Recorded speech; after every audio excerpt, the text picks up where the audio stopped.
Hello, Rubel সাহেব আর বাইদুল সাহেব আর সোমা ম্যাডামরে আমার চেম্বার পাঠিয়ে দেন তো। আচ্ছা ঠিক আছে, এক্ষুনি পাঠিয়ে দেন।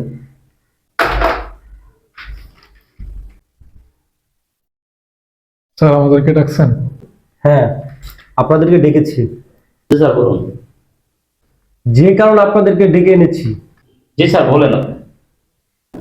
কোম্পানি এবার সিদ্ধান্ত নিচ্ছে কাউকে বোনাস দেওয়া হবে না, শুধু হাফ বেতন দেওয়া হবে। স্যার এটা কি বলতেছেন আপনি? আসলে এটা আমি বলিনি, এটা কোম্পানি থেকে বলা হয়েছে।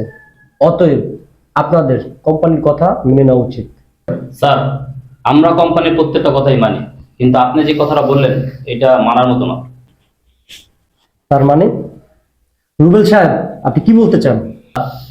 আমরা কি বলতে চাই সেটা আপনি ভালো করে জানেন।